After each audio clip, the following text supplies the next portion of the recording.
Rich dad poor dad, Robert Kiyosaki. अध्याय 5, सबक 4, tax का इतिहास और कॉरपोरेशंस की ताकत। मुझे याद है हमें स्कूल में रॉबिनहुड और उसके सुखी गिरोह की कहानी बताई गई थी। मेरे स्कूल टीचर का मानना था कि यह केविन कोस्नर की तरह के एक रोमांटिक हीरो की अद्भुत कहानी है जो अमीरों को लूटता था और गरीबों में बांट देता था।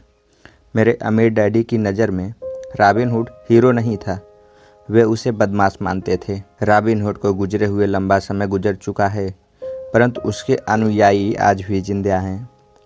कितनी बार मैंने लोगों को यह कहते सुना है, इसके लिए अमीर लोग पैसे क्यों नहीं देते, या अमीरों को और ज़्यादा पैसा देना चाहिए, अमीरों को और ज़्यादा टैक्स देना चाहिए और उसे गरीबों में बांट देना चाहिए। रॉबिनहुड का यह विचार कि अमीरों से लेकर गरीब में बांट दिया जाए, गरीब और मध्य वर्ग के लोगों के लिए सर्वाधिक कष्ट का कारण है। इसी रॉबिनहुड आदर्श के कारण मध्य वर्ग पर टैक्स का इतना भारी बोझ लदा हुआ है। सच्चाई तो यह है कि अमीर पर टैक्स लगता ही नहीं है। गरीबों की भलाई के लिए जो पैसा लगता है वह मध्य वर्ग से आता है, खासकर शिक्षित और ऊंची आमदनी वाले मध्य वर्ग से। टैक्स के बारे में पूरी तरह से समझने के लिए हमें इसकी ऐतिहासिक पृष्ठभूमि को समझने की ज़रूरत है। हमें टैक्स के इतिहास को जानने की ज़रूरत है। हालांकि मेरे पढ़े लिखे डैडी शिक्षा के इतिहास पर कमाल का ज्ञान रखते थे, परंतु मेरे अमीर डैडी टैक्स के इतिहास के विशेषज्ञ थे। अमीर डैडी ने माइक और मुझे यह समझाया कि इंग्लैंड और अमेरिका में पहले कोई टैक्स नहीं लगते थे। कभी कभार युद्ध का खर्च जुटाने के लिए कुछ समय के लिए टैक्स जरूर लगा करते थे। राजा या राष्ट्रपति मुंह से कह भर देता है और हर आदमी उसकी कही बात मानकर अपना सहयोग देता था। ब्रिटेन में 1799 से 1816 के बीच नेपोलियन से युद्ध के समय टैक्स लगाया गया था और अमेरिका में 1861 से 1865 के बीच हुए सिविल वार के खर्च के जुटाने के लिए टैक्स लगाया गया था। 1874 में इंग्लैंड ने इनकम टैक्स को अपने नागरिकों पर अस्थायी रूप से लागू कर दिया। 1913 में संविधान के 16वें संशोधन के साथ अमेरिका में भी आयकर अस्थायी रूप से लागू हो गया। एक समय था जब अमेरिकी लोग टैक्स विरोधी हुआ करते थे। चाय पर बहुत ज़्यादा टैक्स लगने के कारण ही बोस्टन हार्बर पर प्रसिद्ध टी पार्टी घटना हुई थी, जिससे क्रांतिकारी युद्ध को ताकत मिली थी। इंग्लैंड और अमेरिका दोनों को ही नियमित इनकम टैक्स के विचार को जनता के गले उतारने में लगभग 50 साल का समय लगा। इन ऐतिहासिक तिथियों से हमें यह पता नहीं चल पाता कि दोनों ही मामलों में टैक्स शुरू में केवल अमीरों पर लगाए गए थे। अमीर डैडी चाहते थे कि माइक और मैं इस बात को कभी नहीं भूलें। उन्होंने स्पष्ट किया कि टैक्स का विचार लोकप्रिय बना और उसे ज़्यादातर लोगों ने सिर्फ इसलिए माना क्योंकि उन्हें यह बताया गया कि टैक्स अमीरों को सजा देने का और मध्य वर्ग तथा गरीबों को मदद देने का साधन है। इसी कारण जनता ने टैक्स कानून के समर्थन में वोट दिए और यह वैधानिक बन गया। हालांकि इसका मकसद अमीरों को दंड देना है, परंतु दरअसल यह उन्हीं लोगों को दंड देता है जिन्होंने इसका समर्थन किया था, यानी गरीब लोग और मध्य वर्ग लोग। एक बार सरकार ने पैसे का स्वाद चख लिया तो उसकी भूख बढ़ती गई। अमीर डैडी ने कहा, तुम्हारे डैडी और मैं पूरी तरह विरोध में हैं। वह एक सरकारी ब्यूरोक्रेट हैं और मैं एक पूंजीपति हूँ। हमें विपरीत व्यवहार के कारण पैसे मिलते हैं और हमारी सफलता अलग अलग मानदंडों पर तौली जाती है। उन्हें पैसा खर्च करने और लोगों को काम देने के लिए पैसे दिए जाते हैं। वे जितना ज़्यादा खर्च करते हैं और जितने ज़्यादा लोगों को काम पर रखते हैं, उनका संगठन उतना ही बड़ा होता जाता है। सरकार में जितना बड़ा उनका संगठन होता है, उतना ही ज़्यादा सम्मान उन्हें दिया जाता है। दूसरी तरफ मेरे संगठन में जितने कम लोगों को रखूं और जितना कम पैसा खर्च करूं, मेरे निवेशक मेरा उतना ही ज़्यादा सम्मान करते हैं। इसलिए मैं सरकारी आदमियों को पसंद नहीं करता हूं। उनके लक्ष्य बिजनेस के ज़्यादातर लोगों से हटकर होते हैं। जैसे जैसे सरकार के कर्मचारी बढ़ते हैं, उन्हें तनख्वाह देने के लिए उतने ही ज़्यादा टैक्स की ज़रूरत होती है। मेरे पढ़े लिखे डैडी इस बात में भरोसा करते थे कि सरकार को लोगों की मदद करनी चाहिए। वे जॉन एफ कैनेडी से प्रेम करते थे और ख़ासकर पीस कार्प्स के विचार से। वे इस विचार को इतना ज़्यादा मानते थे कि वे और मेरी माँ दोनों ही पीस कार्प्स के लिए काम करते थे और मलेशिया, थाईलैंड और फिलीपींस जाने वाले स्वयं सेवकों को प्रशिक्षित करते थे। वे हमेशा अतिरिक्त अनुदानों और बजट में बढ़ोतरी की कोशिश करते थे ताकि वे ज़्यादा लोगों को भर्ती कर सकें। ऐसा वे शिक्षा विभाग को अपनी नौकरी में भी करते थे और पीस कार्प्स में भी। यह उनका काम था। जब मैं 10 साल का था तब से मैं अपने अमीर डैडी से यह सुनता आया हूँ कि सरकारी कर्मचारी आलसी चोरों का गिरोह है, और मेरे गरीब डैडी से मैं यह सुनता आया हूँ कि अमीर लोग लालची और बदमाश होते हैं जिनसे सरकार को ज़्यादा टैक्स लेना चाहिए। दोनों ही विचारों के पक्ष में तर्क दिए जा सकते हैं। मेरे लिए यह बहुत मुश्किल था क्योंकि एक तरफ तो मैं शहर के सबसे बड़े उद्योगपतियों में से एक के लिए काम करता था और दूसरी तरफ जब मैं घर आता था तो वहाँ मेरे डैडी होते थे जो एक नामी सरकारी नेता थे। यह तय करना आसान नहीं था कि कौन सही बोल रहा है और किसकी बात पर मुझे भरोसा करना चाहिए। परंतु जब आप टैक्स के इतिहास का अध्ययन करते हैं तो एक दिलचस्प पहलू सामने आता है। जैसा मैंने कहा कि टैक्स का लागू होना सिर्फ इसलिए संभव हो सका क्योंकि जनता रॉबिन हुड के अर्थशास्त्रीय सिद्धांत में भरोसा करती थी, जिसमें अमीरों से लेकर बाकी सब में बांट दिया जाता है। समस्या यह थी कि सरकार की पैसे की भूख इतनी बढ़ गई कि जल्द ही मध्य वर्ग पर भी टैक्स लगाने की नौबत आ गई और वहां से धीरे धीरे टैक्स का बोझ नीचे की तरफ आता गया। दूसरी तरफ अमीरों ने इसे एक मौके की तरह देखा। वे उन्हीं नियमों से नहीं खेलते हैं जिनसे जनता खेलती है। जैसा मैंने बताया, अमीर पहले ही कारपोरेशन के बारे में जानते थे जो पानी के जहाज़ों के दिनों में लोकप्रिय हुए थे। अमीरों ने हर समुद्री यात्रा की संपत्ति के जोखिम को सीमित करने के लिए कारपोरेशन का उपयोग किया। अमीर लोग हर समुद्री यात्रा के लिए पैसा जुटाने के लिए कारपोरेशन में अपना पैसा डालते थे। फिर यह कारपोरेशन न्यू वर्ल्ड में खजाने की खोज के लिए नाविक को भर्ती करता था। अगर जहाज डूब जाता था तो नाविक की जान जाती थी, परंतु अमीर लोगों को सिर्फ इतना ही नुकसान होता था कि उनका वह पैसा डूब जाता था जो उन्होंने उस समुद्री यात्रा के लिए दिया था। आगे आने वाला चित्र दर्शाता है कि किस तरह कॉर्पोरेट स्ट्रक्चर अपने इनकम स्टेटमेंट और बैलेंस शीट के बाहर बैठता है। अमीर लोग किस तरह खेल खेलते हैं। दोस्तों, आप डायग्राम से देख सकते हैं। कॉर्पोरेशन के कानूनी ढांचे की ताकत के ज्ञान से अमीरों को गरीबों और मध्य वर्ग की तुलना में बहुत ज़्यादा फ़ायदा मिलता है। मुझे 2 डैडियों ने शिक्षा दी थी, जिनमें से एक समाजवादी थे और दूसरे पूंजीपति। मुझे जल्द ही यह महसूस हुआ कि पूंजीपति में पैसे की ज़्यादा समझ है। मुझे ऐसा लगा कि पैसे की नासमझी के कारण समाजवादी आखिरकार खुद को ही सजा देते हैं। अमीरों से वसूलों का नारा लगाने वाली भीड़ चाहे जितना जोर लगा ले, अमीर लोग उनसे जीतने का रास्ता हमेशा ढूंढ निकालते हैं। इसी कारण टैक्स आखिरकार मध्य वर्ग पर लगे। अमीरों ने बुद्धिजीवियों को अपनी बुद्धि से हरा दिया, सिर्फ इस कारण क्योंकि वे पैसे की ताकत को जानते थे और यह विषय स्कूलों में नहीं पढ़ाया जाता। अमीर लोगों ने बुद्धिजीवियों को किस तरह हराया? एक बार अमीरों से वसूलों का कानून पारित हुआ तो सरकार की तिजोरी में पैसा आने लगा। पहले तो लोग इस बात से खुश हुए, यह पैसा सरकारी कर्मचारियों और अमीरों को दिया जाने लगा।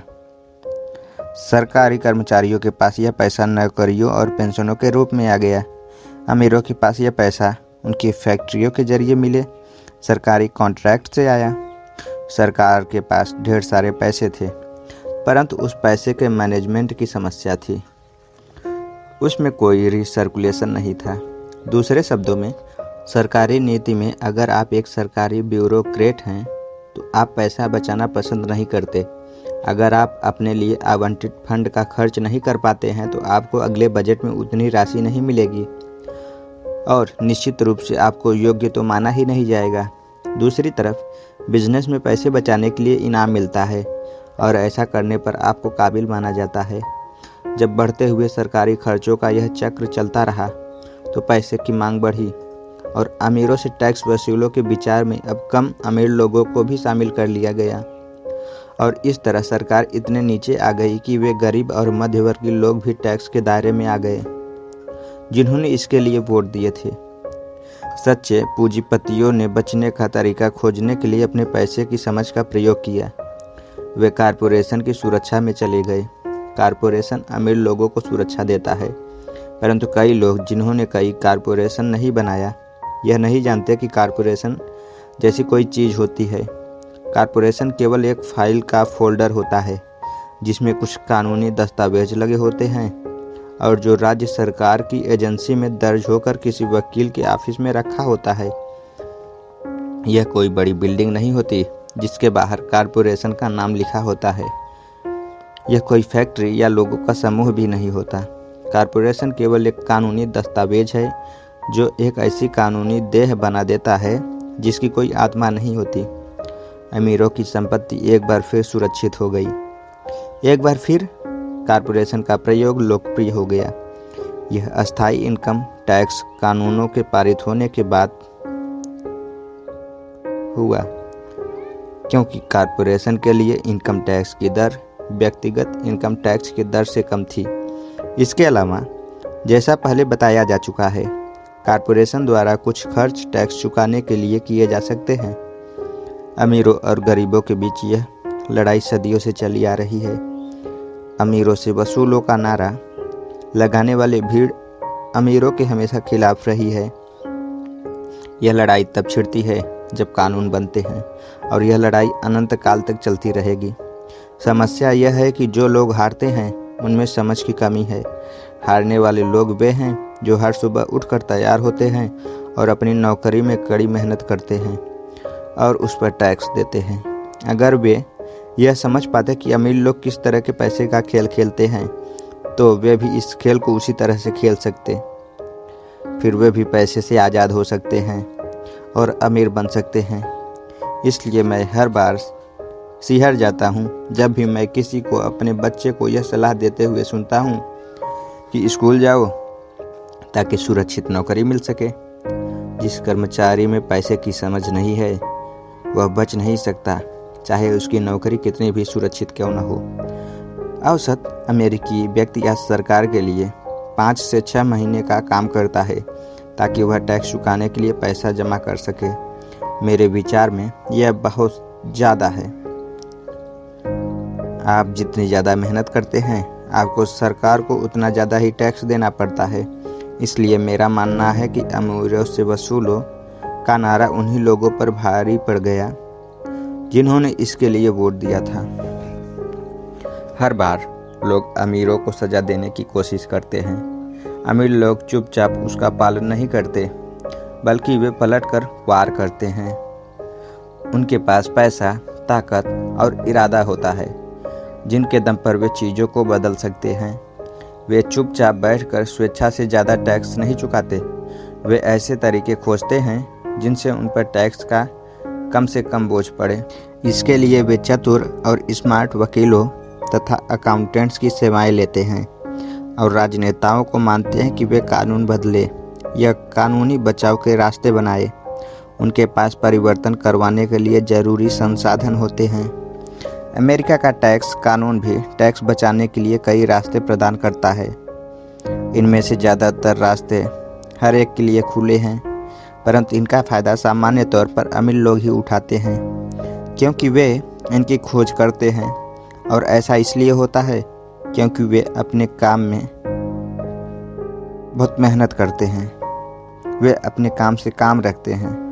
उदाहरण के तौर पर लोकप्रिय शब्द 1031 इंटरनल रेवेन्यू कोड के अनुच्छेद 1031 का संक्षिप्त रूप है, जिससे रियल इस्टेट बेचने वाले को टैक्स चुकाने में देरी करने का मौका मिलता है। अगर वह ज़्यादा महंगे रियल इस्टेट को खरीदता है और सौदेबाजी में फ़ायदा नहीं लेता।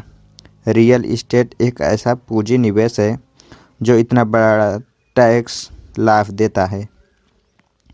जब तक आप कम कीमत की प्रॉपर्टी बेचकर ऊंची कीमतों में प्रॉपर्टी खरीदते रहते हैं तो आपको तब तक टैक्स नहीं देना पड़ता जब तक कि आप उसे नगद ही न रखना चाहे।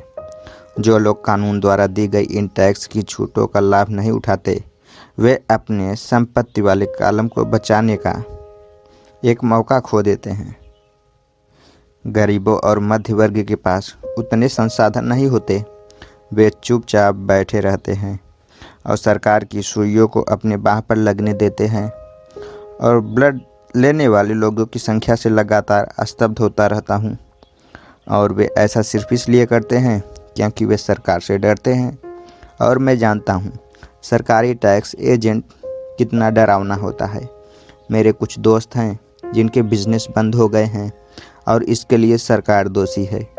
मुझे यह सब पता है, परंतु जनवरी से लेकर मई के पहले पखवाड़े तक सरकार के लिए काम करना एक बहुत बड़ी कीमत है जो हम टैक्स के डर के कारण चुकाते हैं।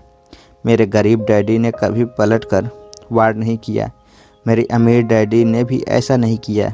उन्होंने केवल खेल को चतुरता से खेला और उन्होंने ऐसा कॉरपोरेशंस के माध्यम से किया, जो अमीरों का सबसे बड़ा रहस्य है। अमीर डैडी ने मेरा पहला सीखा गया सबक आपको याद होगा। मैं 9 साल का बच्चा था और मुझे उनसे बात करने के लिए बहुत समय का इंतज़ार करना पड़ा था। मैं अक्सर उनके ऑफिस में बैठकर इंतज़ार करता था। वे जानबूझकर मुझे नज़रअंदाज करते रहते थे। वे चाहते थे कि मैं उनकी ताकत को पहचानूं और एक दिन खुद भी इतना ही ताकतवर बनना चाहूं।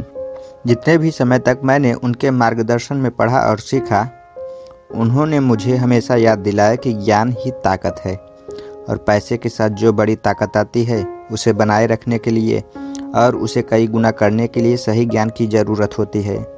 उस ज्ञान के बिना संसार आपको इधर उधर धक्के मारता रहता है। अमीर डैडी हमेशा माइक और मुझे यह याद दिलाया करते थे कि सबसे बड़ा ज़्यादा डरावना व्यक्ति बॉस या सुपरवाइजर नहीं होता, बल्कि टैक्समैन होता है। अगर आप उसे मौका देते हैं तो टैक्समैन हमेशा आपसे ज़्यादा वसूल कर लेगा। पैसा मेरे लिए काम करे, मैं पैसे के लिए काम न करूं। मेरा यह पहला सबक दरअसल ताकत के बारे में है। अगर आप पैसे के लिए काम करते हैं तो आप ताकत को अपने बॉस के हाथ में जाने देते हैं। अगर आपका पैसा आपके लिए काम करता है तो आप ताकत को अपने पास रखते हैं और उसे काबू में रखते हैं। एक बार हमें हमारे लिए काम करने वाले पैसे की ताकत का ज्ञान हो जाए, फिर हमें पैसे के लिहाज से स्मार्ट हो जाना चाहिए और हमें डराने वाले लोगों से निपटने के रास्ते ढूंढ लेने चाहिए। इसके लिए आपके पास कानून की समझ होनी चाहिए और इस बात की भी कि सिस्टम कैसे काम करता है। अगर आप अज्ञानी हैं तो आपको आसानी से डराया जा सकता है। अगर आप जानते हैं कि आप क्या बात कर रहे हैं तो आपके पास बचने का मौका होता है। इसलिए अमीर डैडी स्मार्ट टैक्स अकाउंटेंट्स और वकीलों को इतना ज़्यादा वेतन देते थे। वकीलों को वेतन देना सरकार को टैक्स देने से सस्ता था। मेरे लिए उनका सर्वश्रेष्ठ सबक था। स्मार्ट बनो ताकि तुम्हें इधर उधर धक्के न दिए जा सकें और जिंदगी भर इसे अपनाया जा सके। मैंने जिंदगी भर इसे अपनाया। वे कानून जानते थे क्योंकि वे कानून का आदर करते थे। वे कानून जानते थे क्योंकि वे कानून को न जानना बहुत महंगा साबित हो सकता था। अगर आप जानते हैं कि आप सही हैं तो आप किसी से भी उलझने से नहीं डरेंगे, चाहे आपका मुकाबला रॉबिन हुड और उसके गिरोह से ही क्यों न हो। मेरे पढ़े लिखे डैडी मुझे हमेशा प्रोत्साहित करते थे कि मैं किसी अच्छे कॉरपोरेशन में बढ़िया सी नौकरी खोजूं। वे मुझे हमेशा उन अच्छाइयों के बारे में बताते थे जो कॉरपोरेट सीढ़ी पर चढ़ने से हासिल की जा सकती है। वे यह नहीं समझ पाते थे कि कॉरपोरेट नियोक्ता से मिलने वाले वेतन के चेक पर पूरी तरह निर्भर रहने से मैं एक ऐसी दुधारू गाय बन जाता था जिसे दूहा जा सकता था। जब मैंने अपने अमीर डैडी को अपने डैडी की सलाह बताई तो वे केवल हंसे। उन्होंने सिर्फ यही कहा, सीढ़ी का मालिक ही क्यों न बन जाएं। बचपन में मुझे यह समझ में ही नहीं आया था कि अपने कॉरपोरेशन के मालिक होने से अमीर डैडी का क्या मतलब था। यह एक ऐसा विचार था जो असंभव और डरावना लग रहा था। हालांकि मैं इस विचार से रोमांचित था, परंतु मेरी कम उम्र में मैं इस संभावना पर विचार ही नहीं कर पा रहा था कि वयस्क लोग किसी दिन मेरी कंपनी में काम करेंगे। मुद्दे की बात यह है कि अगर अमीर डैडी नहीं होते तो मैं अपने पढ़े लिखे डैडी की सलाह का पालन कर रहा होता। मेरी अमीर डैडी के बार बार याद दिलाने के कारण ही मेरे अपने कॉर्पोरेशन का विचार जीवित रहा और यह मुझे एक अलग राह पर चलाता रहा। जब मैं 15 या 16 साल का था तो मैं जानता था कि मैं उस राह पर नहीं चलने वाला जो मेरे पढ़े लिखे डैडी ने बताई है। मैं नहीं जानता था कि मैं ऐसा किस तरह करूँगा, परंतु मैंने दृढ़ निश्चय कर लिया था कि मैं भीड़ के साथ नहीं चलूँगा और उस दिशा में नहीं जाऊँगा जिस तरफ मेरे सहपाठी जा रहे थे। इस फैसले ने मेरी ज़िंदगी बदल दी। जब तक मैं 25 साल का हुआ तब तक मेरे अमीर डैडी की सलाह मुझे पूरी तरह समझ में नहीं आई थी। मैंने हाल ही में मरीन कॉर्प्स छोड़ी थी और मैं जेरोक्स के लिए काम कर रहा था। मुझे बहुत पैसे मिल रहे थे, परंतु हर बार जब भी मैं अपनी तनख्वाह के चेक को देखता था तो मुझे हमेशा निराशा होती थी। कटौतियाँ इतनी ज़्यादा थी और जितना ज़्यादा मैं काम करता था कटौतियाँ उतनी ही ज़्यादा होती थी। जब मैं ज़्यादा सफल होने लगा तो मेरे वरिष्ठ बॉस मेरे प्रमोशन और तनख्वाह बढ़ाने की बातें करने लगे। यह सुनने में अच्छा लगता था, परंतु मैं अपने कानों में अमीर डैडी की यह आवाज़ भी सुन सकता था। तुम किसके लिए काम कर रहे हो? तुम किसे अमीर बना रहे हो? 1974 में जेरोक्स के कर्मचारी के रूप में ही मैं अपना पहला कॉर्पोरेशन बनाया और अपने काम से काम रखना शुरू कर दिया। पहले से ही मेरे संपत्ति वाले कॉलम में कुछ संपत्तियां मौजूद थी, परंतु अब मैंने ठान लिया था कि उसे ज़्यादा बढ़ाया जाए। कटौतियाँ वाली तनख्वाह को देख कर मुझे अमीर डैडी की सलाह में समझदारी दिखने लगी थी। अगर मैं अपने पढ़े लिखे डैडी की सलाह पर चलता तो मुझे अपना भविष्य साफ नज़र आ रहा था। कई नियोक्ता यह अनुभव करते हैं कि अगर कर्मचारी अपने काम से काम रखे तो यह उनके बिजनेस के लिए बुरा होता है। मुझे विश्वास है कि ऐसा कुछ लोगों के साथ हो सकता है, परंतु मेरे साथ ऐसा नहीं था। एक बार मैंने अपने काम से काम रखने की ठान ली और अपनी संपत्तियां बढ़ाना शुरू कर दिया तो मैं एक बेहतर कर्मचारी बन गया। मेरे पास अब एक लक्ष्य था।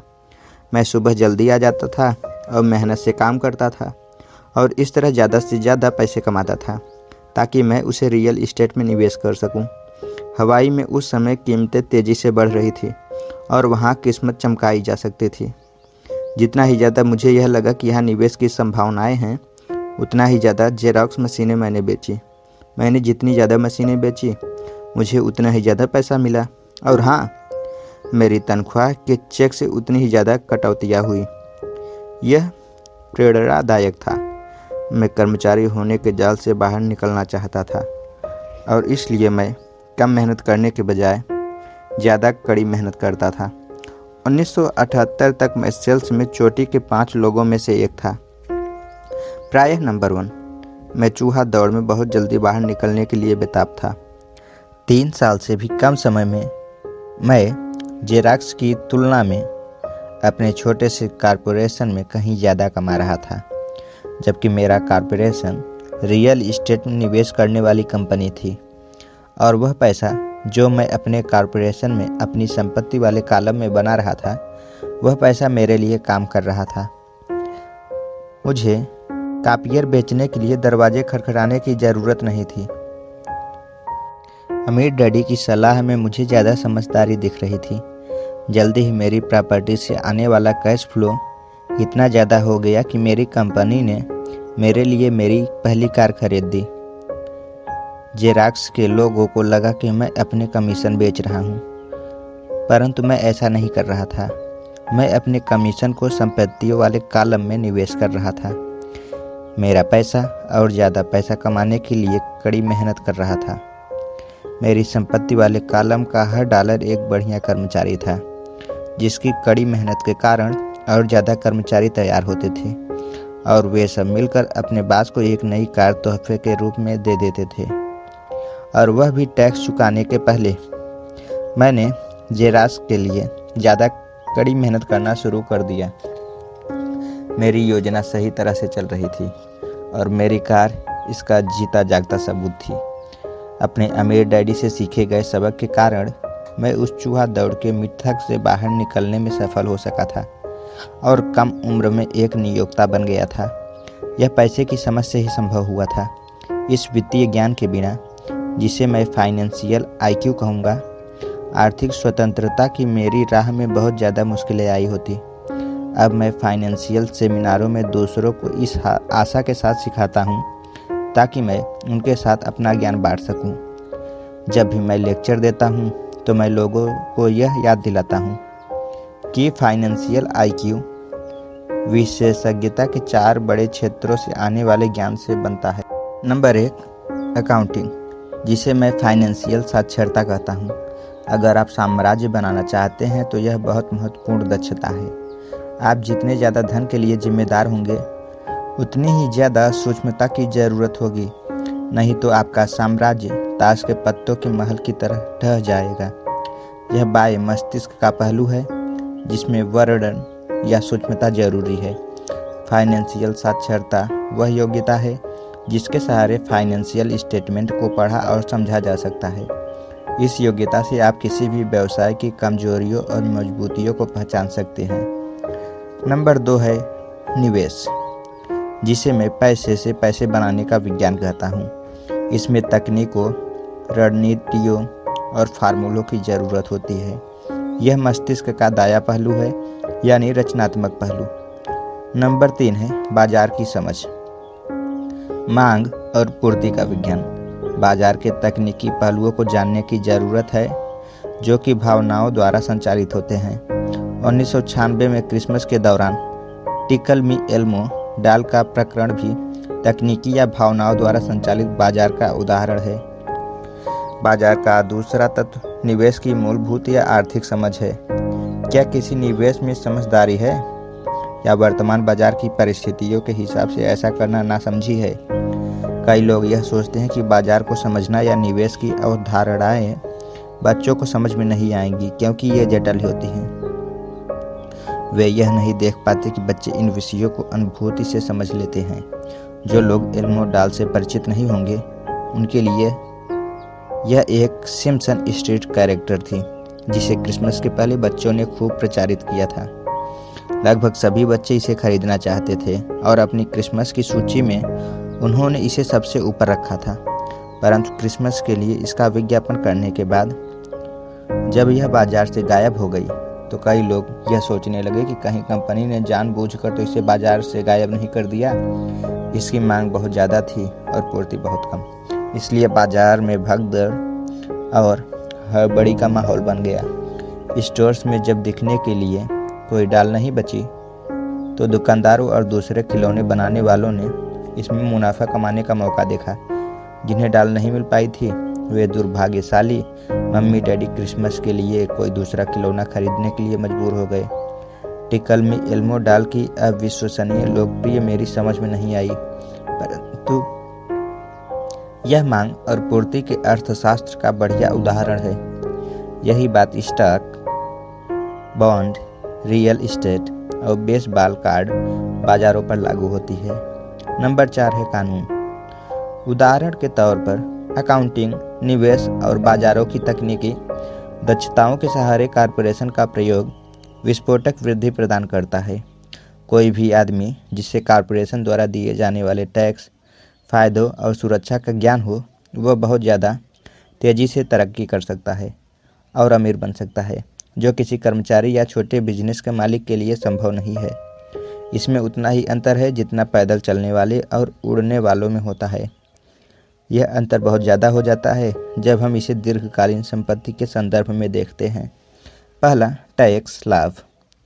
एक कॉरपोरेशन कई ऐसी चीज़ कर सकता है जो एक आदमी नहीं कर सकता, जैसे कि यह टैक्स देने के पहले खर्च कर सकता है। यह विशेषज्ञता का एक ऐसा क्षेत्र है जो बहुत रोमांचक है, परंतु इसमें अंदर घुसना तब तक जरूरी नहीं है जब तक कि आपका बिजनेस या संपत्ति बहुत बड़ी न हो। कर्मचारी कमाते हैं और टैक्स चुकाते हैं और फिर जो बचता है उससे अपना खर्च चलाते हैं। एक कॉरपोरेशन कमाता है जितना खर्च कर सकता है करता है और फिर बची हुई रकम पर टैक्स चुकाता है। यह अमीरों द्वारा इस्तेमाल किए जाने वाला सबसे बड़ा कानूनी बचाव का रास्ता है। इन्हें बनाना आसान है और बहुत ज़्यादा महंगा नहीं है, बशर्ते कि आपके पास अपने खुद के निवेश हो जो अच्छा कैश फ्लो दे रहे हों। उदाहरण के तौर पर अपने कॉरपोरेशन का फ़ायदा यह है, घूमने जाने का कार्यक्रम हवाई में बोर्ड मीटिंग बन जाता है। कार का भुगतान, बीमा, रिपेयर इत्यादि कंपनी खर्च में डाल दिए जाते हैं। हेल्थ क्लब की सदस्यता भी कंपनी खर्च है। ज़्यादातर रेस्टोरेंट के डिनर भी आंशिक व्यय हैं और भी ऐसे बहुत से खर्च हैं जो टैक्स चुकाने के पहले किए जाते हैं। दूसरा, कानूनी मुकदमे से सुरक्षा। हम एक कानूनी समाज में रह रहे हैं। हर आदमी आपसे ज़्यादा फ़ायदा चाहता है। अमीर लोग अपने क्रेडिटर्स से अपनी ज़्यादातर संपत्ति को छुपाने के लिए कॉरपोरेशंस और ट्रस्ट का सहारा लेते हैं। जब भी कोई किसी अमीर आदमी पर दावा ठोकता है तो उसे यह पता चलता है कि वह कानूनी कवच से घिरा हुआ है और दरअसल उस अमीर आदमी के पास कोई संपत्ति है ही नहीं। वे हर चीज़ पर नियंत्रण रखते हैं, परंतु वे किसी चीज़ के मालिक नहीं होते। गरीब और मध्यवर्गीय लोग हर चीज़ के स्वामी होने की कोशिश करते हैं और इसलिए जब उन पर दावा ठोका जाता है तो वे सरकार या अपने साथी नागरिकों के हाथे अपनी संपत्ति खो बैठते हैं। उन्होंने रॉबिन हुड की कहानी से यह सीखा कि अमीरों से वसूलो, गरीबों में बांट दो। इस पुस्तक का लक्ष्य यह नहीं है कि कॉरपोरेशन बनाने का तरीका बताया जाए, परंतु मैं कहूँगा कि अगर आपके पास किसी तरह की वैध संपत्तियाँ हो तो आप जितनी जल्दी हो सके कॉरपोरेशन द्वारा दिए जाने वाले फ़ायदे और सुरक्षा के बारे में ज़्यादा जान लें। इस विषय पर कई पुस्तकें लिखी गई है जो इन फ़ायदों के बारे में विस्तार से बताती है और कॉरपोरेशन बनाने के लिए ज़रूरी सीढ़ियों को भी समझाती है। एक पुस्तक खास तौर पर बहुत अच्छी है जिसका शीर्षक है थिंक एंड ग्रो रिच। यह पुस्तक कॉरपोरेशन की ताकत का बखूबी वर्णन करती है। फाइनेंशियल IQ दरअसल कई कुशलताओं और गुणों का मेल है। मैं तो यही कहूँगा कि यह ऊपर बताई गई 4 तकनीकी दक्षताओं का समन्वय है जो मूलभूत फाइनेंशियल ज्ञान का आधार है। अगर आप बहुत ज़्यादा पैसा कमाते हैं तो इन दक्षताओं के समन्वय से आपका फाइनेंशियल ज्ञान बहुत ज़्यादा बढ़ जाएगा। कॉरपोरेशन के मालिक अमीर लोग कमाते हैं, खर्च करते हैं, टैक्स चुकाते हैं, जबकि कॉरपोरेशन के काम करने वाले कर्मचारी कमाते हैं, टैक्स चुकाते हैं, खर्च करते हैं। आपकी संपूर्ण फाइनेंशियल रणनीति के लिए हम आपकी संपत्तियों के चारों तरफ कॉरपोरेशन का कवच लपेटने में बहुत ज़्यादा सलाह देते हैं।